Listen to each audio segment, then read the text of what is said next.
How's it going, everyone? Welcome to my video, and today I want to address one of the most frequently asked questions, and that is how can you survive the upcoming geophysical event? Or another variation that I often see as a comment on my threads is why should we care about this event if we don't have millions of dollars to build doomsday bunkers like the elites are doing right now?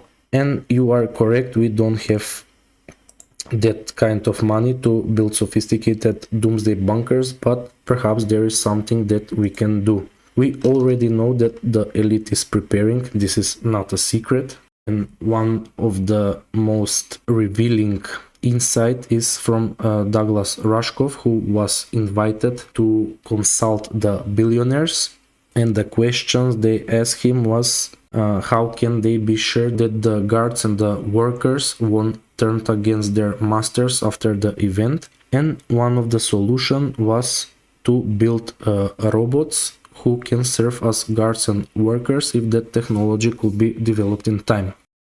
And indeed that technology was developed in time, as we can already see the fast improvement of the robots. Optimus can talk? Yeah. He also does sign language. Hey Optimus, what's up? How's it going, man? Join the party? What do you think of the new Cybercab? Cybercab looks amazing. I know. I'm trying to get a ride. Dude, me too.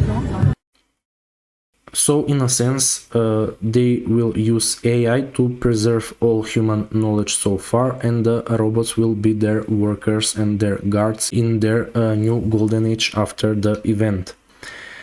Some of the elites, like Mark Zuckerberg, are building doomsday bunkers in an isolated place, and they are stuffing them with crucial supplies for survival.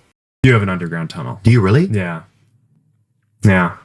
In Well, I have USA? this ranch in Kauai. Yeah. Where there's this whole thing where people were like, there's this whole meme about how people are saying I built this like bunker underground. It's like more of underground storage Bring it up. situation. But yeah, no, it's Oh, wow. Zucky got that bunky. What's under the ground is more water, right? it's basically what you just said. It's sort of a tunnel that just goes to another building. Yeah. You have an underground tunnel. Do you really? Yeah. So in my opinion, Zuckerberg is not expecting an abrupt geophysical event. He is only expecting abrupt climate change event and the collapse of civilizations. But people like Jeff Bezos and Long Now Foundation, who are building the 10,000-year clock inside a mountain, are expecting a more abrupt event because they are building this clock and the Rosetta disk inside a mountain on a higher elevation. If I have to bet, I think that Bezos is also building doomsday bunkers on a higher elevation because they are expecting something like this, like the Johnny Beckhoff effect or the crustal slip, which will bring the massive floods, or the oceans will spill over the land.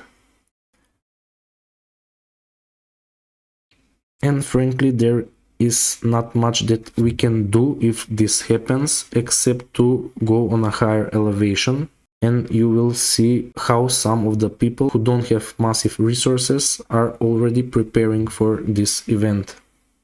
And some of those people that we need to take example from is Bill Ryan, the guy who leaked the information about the geophysical event in 2010. Take a look what he has to say.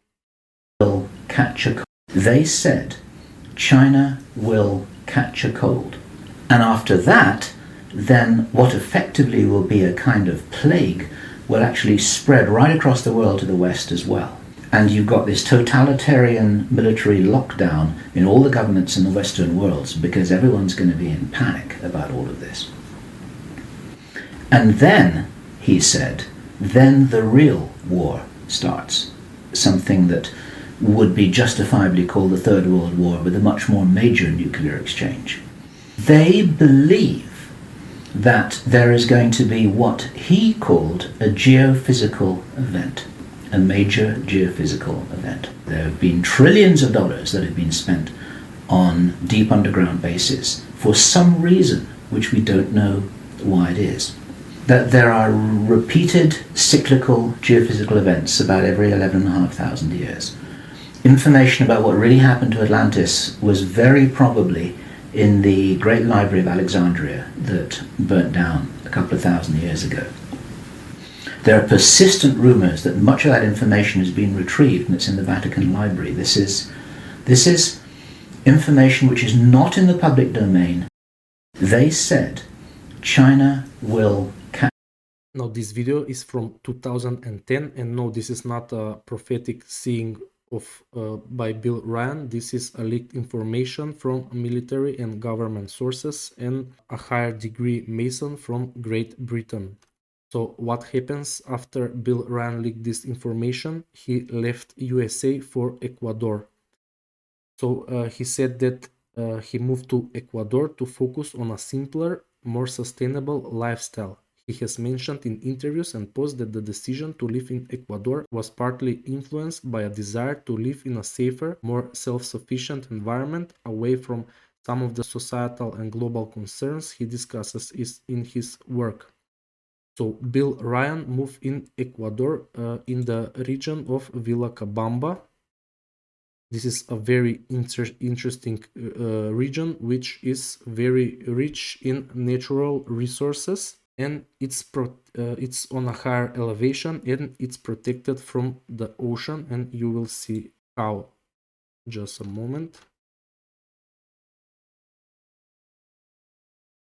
So Bill Ryan today lives at an elevation of approximately 1,500 to 1,700 meters. That's above 5,000 feet above sea level. And this elevation places it above the tropical lowlands, avoiding jungle humidity and heat. And it's right below the high Andes, which often exceed 3,000 to 4,000 meters and can be cold or unstable. But as you see, this is the mountain range of the Andes, and if there's a geophysical event that displaces the crust and the ocean spill over the land, his position will be protected by these high elevation mountains. So he doesn't need to build a doomsday bunker, he just needs to be in the right place. As I said, this region, this area is full of natural private caves that could shield you from cosmic radiation when the Earth's magnetic field decreases. And also this region, Vilcabamba, is also known as the Inca Valley and the Valley of Longevity. So it has that reputation that the people who live there live for a very long time. Vilcabamba has a reputation for being home to one of the highest concentration of exceptionally old people, including numerous people who have reached 140 years. So Bill Ryan has chosen a good place to survive the geophysical event without spending millions of dollars on underground doomsday bunkers. Also, you can take an example from the ancient people, because they also built underground bunkers. And one of those is in Derinkuyu in Turkey, an underground city that can house up to 21,000 people along with their livestock. The city is on elevation above 1,300 meters above sea level, or above 4,000 feet, which is a pretty good location in my opinion. So we can see that the ancient people were also hiding from the outside radiation and probably from the flood. And the modern cities today are built in Saudi Arabia. They are part of the NEOM project and the project Vision 2030. You can see that this line will protect them. These walls are 500 meters tall and they will protect them from the outside weather. So For everyone who has asked me how to prepare for the upcoming climate change, severe weather, power grid disruptions, the weakening of the Earth's magnetic field, and the global wars leading up to the main event, the answer is to become self-sustainable and not be dependent on the society or the grid. Form a strong small community, secure medicine, food and water for extended periods, ensure access to clean springs and find a location at a higher elevation above 1000 meters, but not so high because the weather can become too extreme. Even if you can do all of this, be sure to try and to become more self-sustainable and to have some supplies like food, water and medicine, just like Mark Zuckerberg is doing. Be sure to have some place outside of the big cities, because you don't want to be in a big city when the society starts to collapse. It's going to be brutal. So in my opinion, the best way is to at least survive the collapse of the society, and if there's some larger geophysical event, then everything will be in the hands of God, but you must try to survive the chaos, and I advise you to not be in the big city to witness all the horrors. This is my advice, this is my opinion. Of course, you can try to learn some new skills and become more self-sustainable, or you can ignore my opinion. Thank you for watching. Again, you can support my channel by subscribing to my Patreon or X account, or with one-time donations or on Buy Me a Coffee. Some of my videos are demonetized. The algorithm is not preferring my videos, so you are the only options for my work to continue. Thank you and see you in the next video.